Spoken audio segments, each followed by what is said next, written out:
You will surely enjoy this fascinating conversation about stories, cultures, and the deeper meanings behind them. Every woman has Shakti inside her. I think you are making that choice. You are allowing Shakti to rise. So, today's episode is a beautiful blend of mythology, storytelling, and inner wisdom. I am joined by Nitya Neelkanthan, a leadership development coach, a yoga teacher, and of course, an author of 3 books. Nitya brings together the world of mythology, spirituality, and human growth through her writing. And in this conversation, we dive into her book, Mahagauri, the inspiration behind it, her connection with mythology, and how yoga shapes her perspective and creativity. In association with Rupa Publications, in conversation with Nitya Neelkanthan. Let's dive in. So, should we go directly to the question because I'm really excited to talk to you?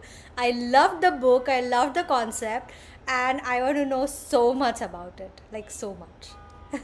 We absolutely can. Let's dive in. All right. So I want to ask that where did the idea come from to write a time travel story that is deeply connected with Lord Shiva and Parvati? Like, what sparked this concept in your mind?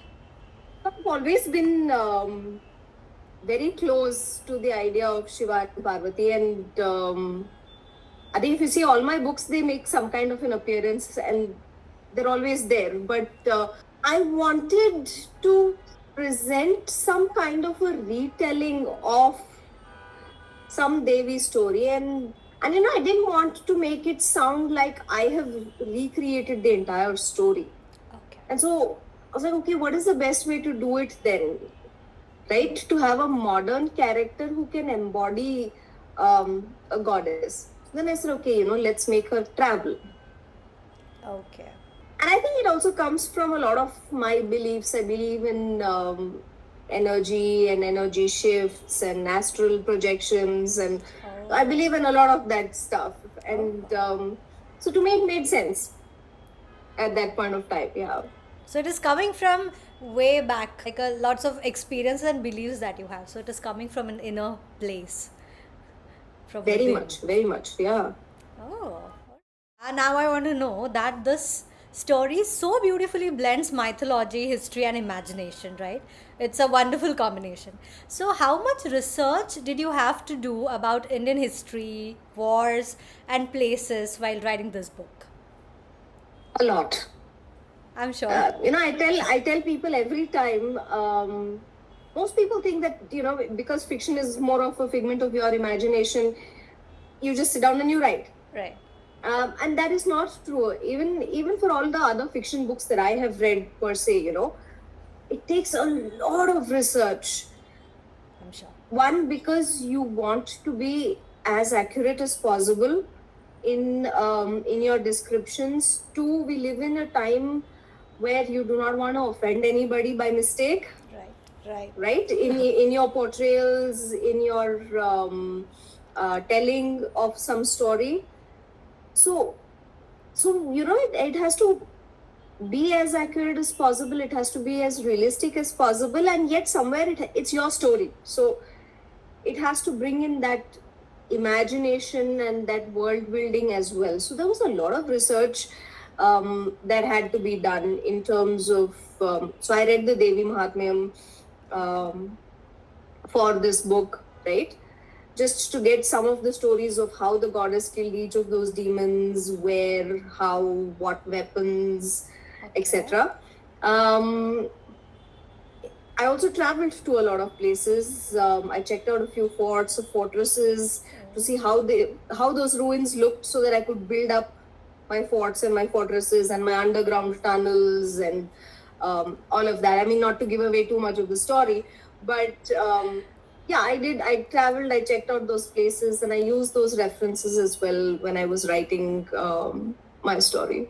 I think that helped really well because while reading, we can literally imagine the fort that you have described, the entrance, the secret way, and everything. So I think it really helped, and of course, could not happen without the research, though.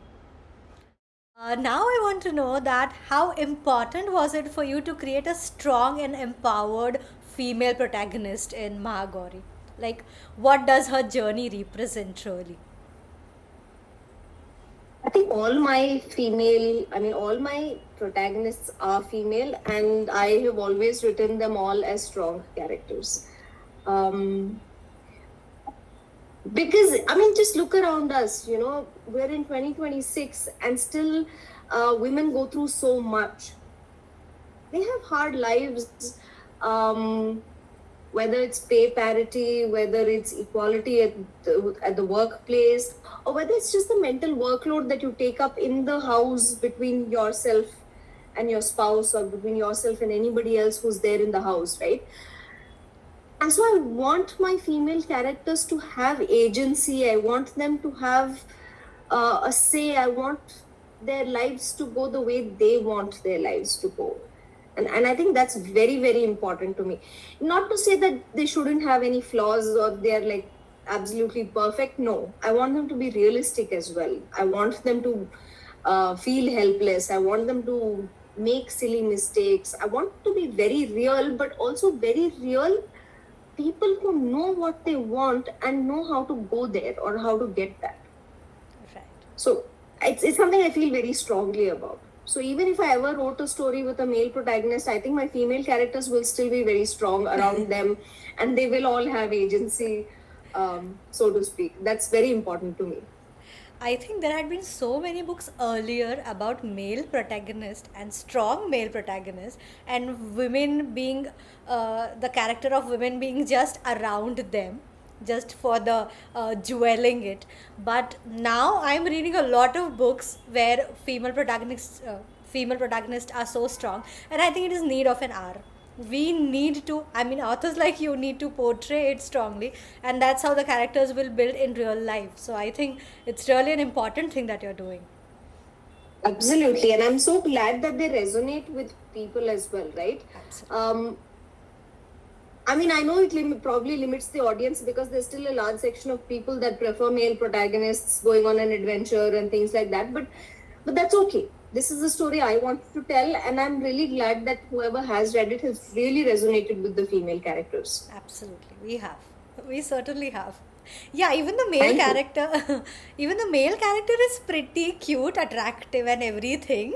Yeah, that is. I mean, especially the video that I saw on your page, which was promoting the book Mahagauri. Oh, the male was amazing there, very attractive, I must say. But the female has not lost the strength in the story, and I just loved that part. Totally loved it. Thank you. Thank you so much. My pleasure. Okay, Nitya, can you tell me, do you think retelling mythology in a modern way is important to help younger generation understand and reconnect with Indian culture? I think definitely it helps. Considering that we are in a time where your Gen Alpha, I don't even know what they're called, the newest generation, Beta is something. entirely online and they're with devices all the time. They're losing the focus to sit down and just read large books, large texts, um, and um, and I don't know how much they will be able to connect with mythology, right? They may hear it, which is also great, of course. A lot of our stories have been passed down through Shruti only, not through Return writing and text. reading, Yeah. right? But we're losing that art of sitting down and focusing and reading, and so it's important for us to break down these stories into smaller pieces to be able to tell people today, and not just break it down into smaller pieces and tell it, but also bring in that modern narrative so that it resonates with them in some way or the other. Right. So relatability Right? can bring more attention. Yes. So if I can relate to the modern track in her life, if I can relate to her helplessness, if I can relate to her confusion or refusal to be a part of this thing that's happening around her, then that identification itself will probably push me to say, okay, what happens next? What else? What else goes on? How is she going to get through this, right? Right. And maybe that's how I end up reading the mythology bit of it, and then that resonates with me somehow, Right. right? Yeah, even say if you take Navapashanam, which is my book that came out in 2023, it has a lot of smaller stories from Indian folklore, at least Tamil folklore, that come out in the book. And I feel like our generations today, the younger ones, they don't go back and read these things of their own volition. So bringing it into modern stories and giving them piecemeals makes it easier for them to actually accept these stories, perhaps. Right, right. It is even introducing the character in a fresh light, text like this. It's not just, Murti rakhi hai mandir mein. It's not just that. It is amazing to connect with them. And I think that's what mythology should do, right? It has done a magic for that generation, that era, and now it should do for us. And I think writers like you are really doing magic. Thank you. And it is, right? If you read the Mahabharata, or if you read Devi Mahatmyam and stuff like that, it's very fascinating. It's I'm sure. very fascinating. But you really have to have, you should really be able to sit down and read those books. It's not like the Mahabharata is small, or even the Devi Mahatmyam. It can get tiring after some time. Too big, itna mota mota and itna bada. Yes. It's a task. But attention span is reducing so much, and sitting at one place has become so difficult. So I think books like this is going to work rather Thank than you. the And big text. I really hope so, because just this morning I was reading that the newest generation born after 2013, their attention span is 8 seconds, which is to say, at a time a goldfish has more attention span than children of today. Absolutely. That was the article I recently read. So, right, goldfish versus generation. Yes. All right. But this is going to work, I'm telling you, because it's not just a mythology. See, we know about Shiva, we know about Parvati, we know the power dynamic, but it is becoming interesting to have a story around it. And it is a small text. So it really, really helps, and I'm sure the new generation is going to connect with it. They will keep it in their mind for a long time, for sure. That is so nice to hear. Thank you. Nitya, I came to know that Mahagauri is your third novel after Rudraban and Navapashanam. Am I pronouncing it correctly? It's Navapasharam. Okay.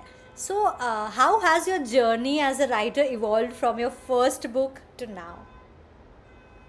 Okay, so here's the thing. Mahagauri is the first book that I actually wrote, Oh, all right. but it's the third book that got published. Acha. So, this was the first. Yes. So I wrote Mahagauri in 2017, and then I signed the contract in about, I think, 2019, around 2019.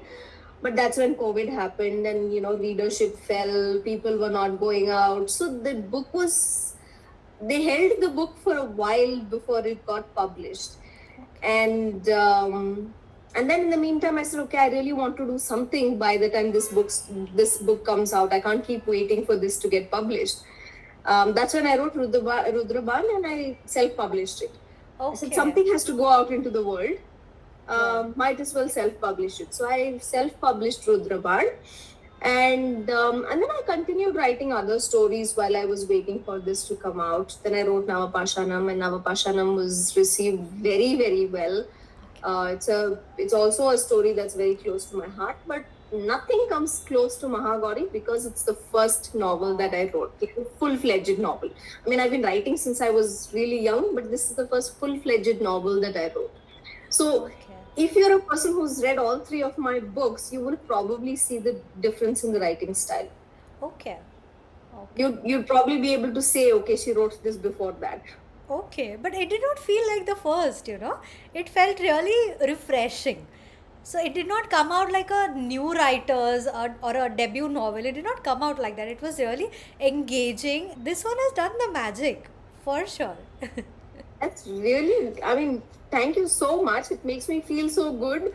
But I think, apart from my own storytelling, I really have to thank the editors at Rupa Publication for doing a fantastic job, despite the book having stayed on the shelf. And I had that fear for the longest time. I said, okay, it's 8 years since I wrote this book. Will it even make sense? Or is it going to seem dated? Are the concepts going to seem too old and jaded? But it didn't. No, it Right? didn't. A little bit of editing, yeah. I think a little bit of editing in 2025 and I reworked some parts of it to sound more modern, or to be more current. But I think the rest of the story, good editing helped a lot. Of course, a good writing first, but and then editing. Thank you. I'm going to take that compliment, and I'm going to feel very happy about it. For sure, you deserve it, obviously. Now I want to talk about the other books that you have written, right? So your second book, if I'm correct, your second book was a finalist at the Archer Amish Awards, right? Yes. Okay, second book. So tell us something about that book, and did that recognition change your confidence or approach while writing the third book? Navapashanam was published in 2023. Okay. And I wrote that about 2021, and then of course it stayed with the publisher for a while, and then came out in 2023. It went for the Archer Amish Award between 24 and 25 is when they did the finalizing and things like that, and it became a finalist. The awards were held in London, Okay. where we got to meet both Lord Jeffrey Archer and Amish Tripathi. Oh, lovely. Yes, that was a fabulous moment. I was over the moon that my novel has brought me to a stage where I could meet such a literary giant Beautiful. as Lord Archer.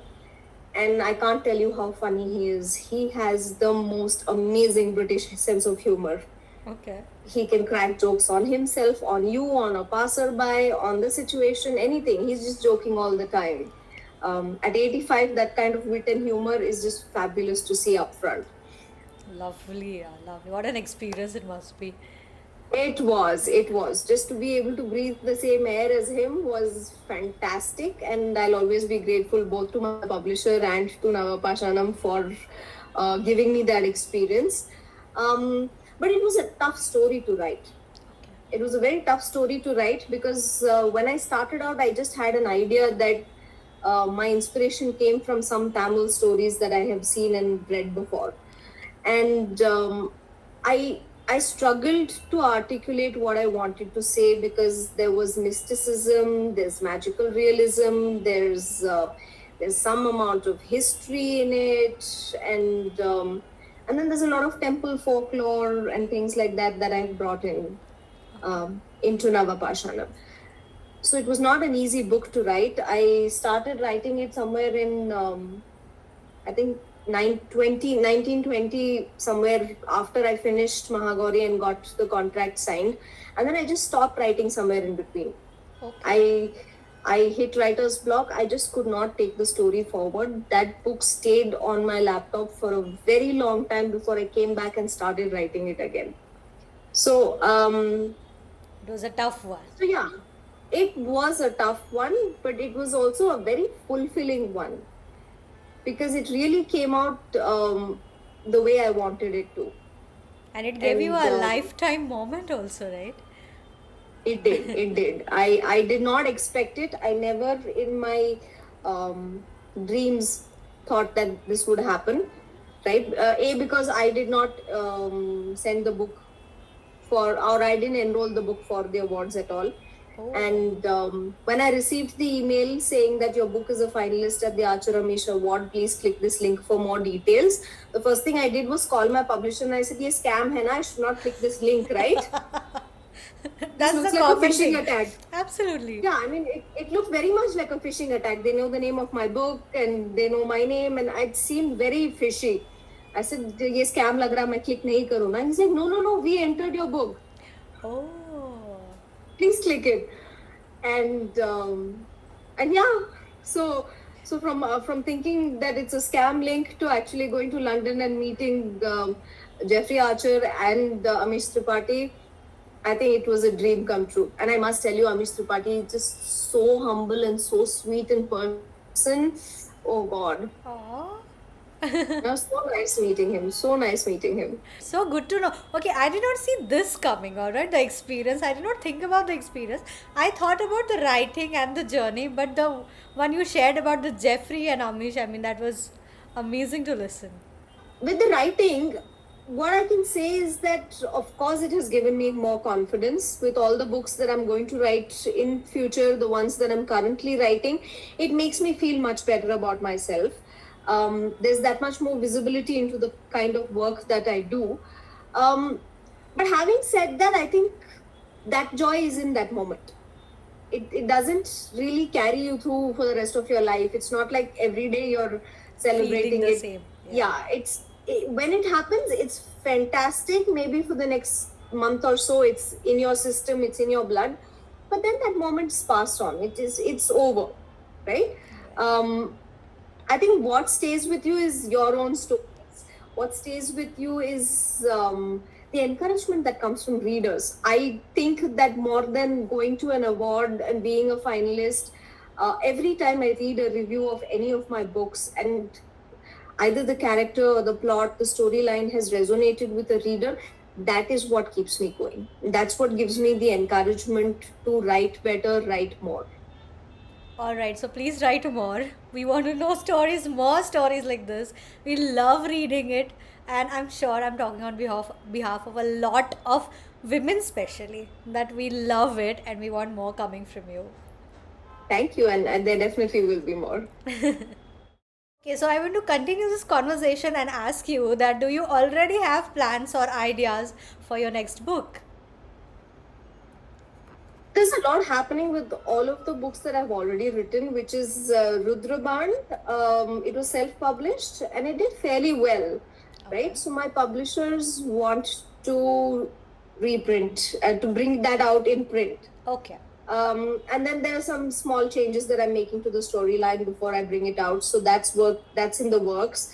Rudraban was also meant to be a 3-part story. Not a 3-part story, but 3 standalone stories with the same 6 characters going through different adventures. So part 2 and part 3 are also in the works. I had written part 2. I had written it halfway before I stopped and then jumped to Navapashanam. So I have to continue that. Okay. And just the way Navapashanam is being received, looks like there's going to be a prequel and sequel to Navapashanam. Lovely. All right, so we have at least 4 coming soon. At least 4. Looks like. Oh, lovely. So good to know. I'm sure you will have a great sales after the magic this one has done. And the Navpashana and the other one, I've not read it, I'm so sorry. But I'm sure they will do really well, for sure. Don't be sorry. It's perfectly all right. So, Nitya, I want to know that mythology and spirituality feel very natural in your storytelling, uh, in this book especially. So, were these always part of your life growing up, or did this interest develop later in life? It was always a part of my growing up. I come from a Tamil family, pretty orthodox, if I may say so. So we were dragged around to all kinds of temples when we were young.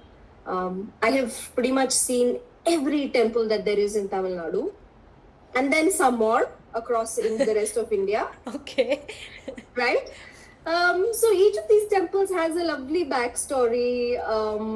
And if you look at the temple architecture and you try and understand those sculptures and carvings, each of those has some kind of a story to tell. And there's a theme. You'll always see some Shiva, some Parvati, some form of Kala Bhairav, some form of Veerabhadra across all of these temples. They'll be carved in and there'll be stories around them. So I grew up with a lot of those in my house.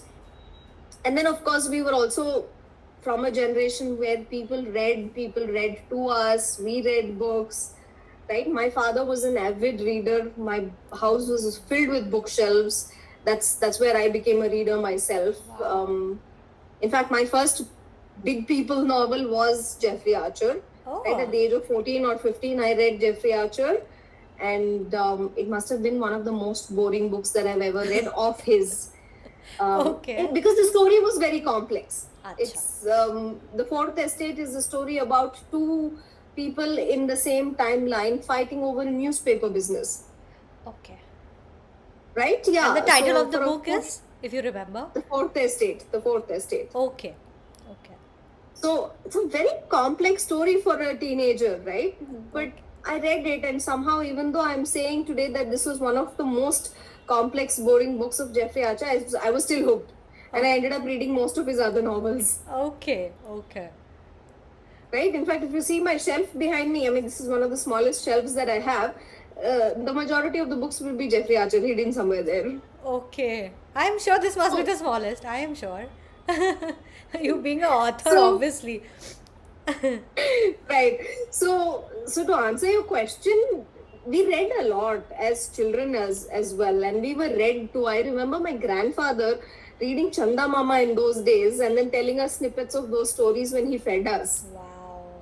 How So I think sweet. history, mythology, all of this has stayed with us since we were children, and yeah, that interest just grew deeper as I grew older.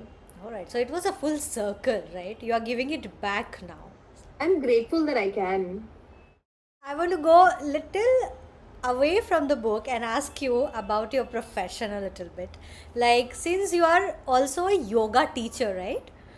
So, yoga is also an important part of life, I can say, right?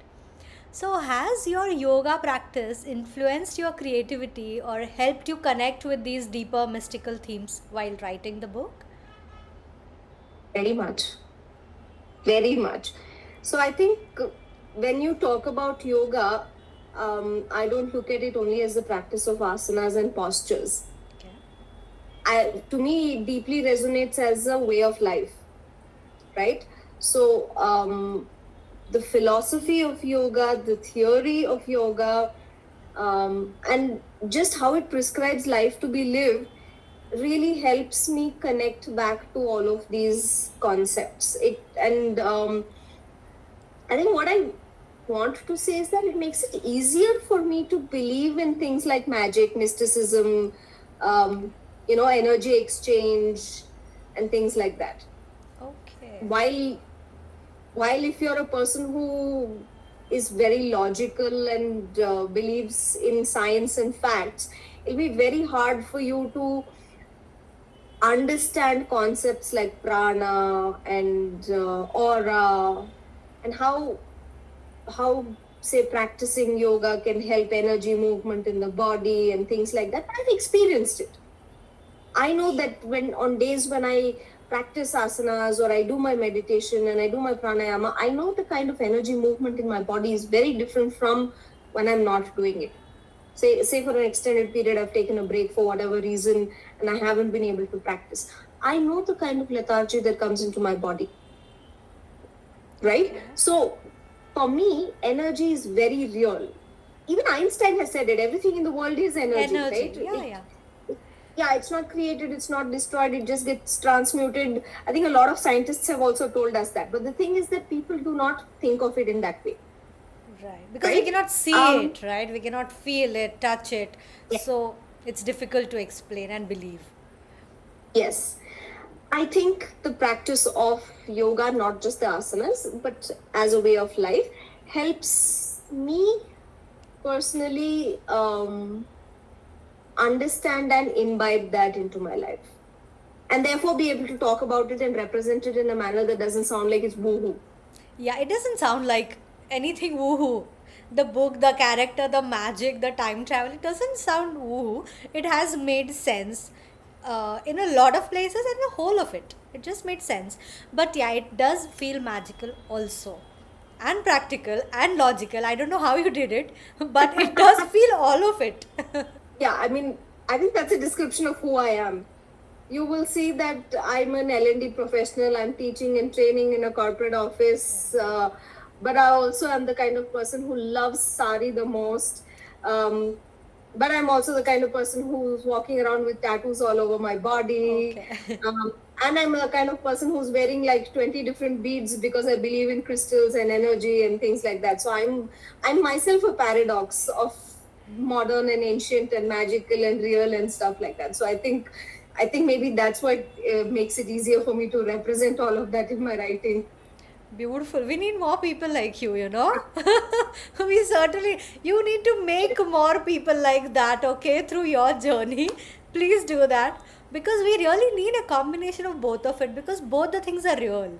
The practical, the logical is also real and necessary, and even the energy, the magic, I think even that is a important part of our life, and we should accept both of it. Thank you so much for being the model. I don't know how much of a model I am, but yeah, I mean, I would love for more people to be like this as well. To be able to accept that both science and spirituality can go hand in hand. Yes, I think more people will be like that soon. All right, Nitya. So now I want to know that who are some of your favorite books? I know you have talked about Jeffrey, but I would like to hear again. So, who are some of your favorite books and authors that have inspired you? So, Jeffrey Archer, definitely. I've been reading Jeffrey Archer since I was a child, and he's an automatic buy for me. Anytime there's a new novel of his, either I'm buying it for myself or I'm gifting it to my dad. Uh, but then there are a lot of authors. I don't think it's easy for me to say that these are my top five or something like that. It probably depends on my mood, depends on what I feel like reading. I don't stick to any genre. I read all genres. I read everything from romance to contemporary to mystery, horror. So I don't stop at reading any particular genre. I read non-fiction as well, although a lot less non-fiction than I read fiction, because I feel like fiction transports you to new worlds. So, you prefer fiction? I prefer fiction, Lovely. right? Like I said, it transports you to new worlds. It gives you insights into new countries, new people, new cultures, new characters, human behavior, and I think that's fascinating always. So I love Elif Shafak, right? Lovely books, lovely stories. I love Perumal Murugan. Really, really wonderfully translated books that I've read in the past few months. South Indian stories, fantastic. And yeah, there are too many authors. Too many, yes. Indian authors, yes, Indian authors. There are so many Indian authors. I think Andalib Wajid is one person that I would always read. She tells amazing stories about the Muslim community. Just fabulous. Okay. Right? And she's also written in every genre. She's written everything from contemporary to romance to horror.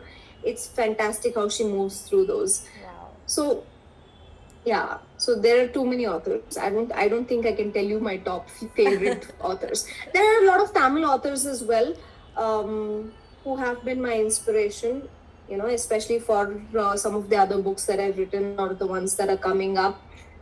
Indra Soundararajan, Sujata, all of these, a lot of inspiration. Yeah, but here also I think you'll see a theme. While I said, I love Jeffrey Archer, I think a lot of my books, the ones that I really resonate with, are written either by female authors or have very strong protagonists, like Marjan Kamali, The Stationery Shop of Tehran, Lion Woman of Tehran. Fabulous books, right? I just love those so much. Even Elif Shafak, really beautiful characters that she's written. So yeah, I think that's a theme for me. All right, so good to know. I think we have at least 5 names from you.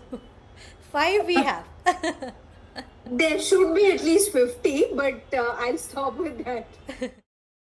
All right, so we are on our last question, and I want to know, what do you hope readers take away after finishing the book? I mean, emotionally, spiritually, and personally. Most of my readers have already answered that. Okay. The takeaway is the character herself, the fact that she didn't just jump in and accept it and become the hero overnight. She was not born a hero, she didn't become a hero overnight, and her struggle is real.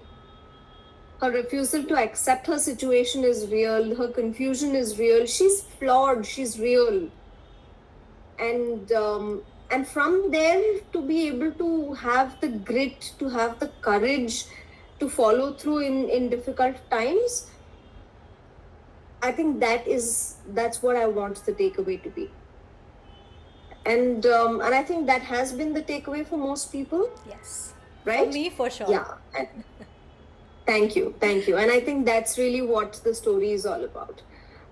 More than retelling a mythology or more than presenting Ma Durga in a certain way, I think it is to say that we all have that feminine power inside us, and that it should be on the rise through conscious efforts, through our grit, through our determination, through our agency to live the way we want to live. Yeah. Lovely. And it really came through. It felt so real and original, and it gave us a sense that maybe we also have that power. You know, if time comes, maybe we can also become so powerful that maybe we will imbibe Durga energy in us if the time requires. So that much relatable the female protagonist, the story was, and that much real it felt. It did not feel like, okay, now she was this person. I will not give away the story, obviously. So now this was this person, and time travel happened, and suddenly she became the goddess. No, it was very real. It was an experience that we should go through, at least through the book. We should go through it. Thank you. And I think that I believe it is true. Every woman has Shakti inside her. And it always comes out in bits and pieces. It does. You know, every time you make a choice for yourself, every time you put yourself first, every time you step up and do something that's for the greater good, but that's also good for you, I think you are making that choice. You are allowing Shakti to rise. Yes. It feels so powerful just to know that it is there within you. Oh, lovely. It is. It is. I think every woman has it. It is so powerful of you to say this, and it was so lovely talking to you, Nitya. Lovely, lovely conversation. I had fun. Absolutely. I mirror it. I think it was a fantastic conversation. And I'm going to say again, you have a lovely smile. It was fantastic.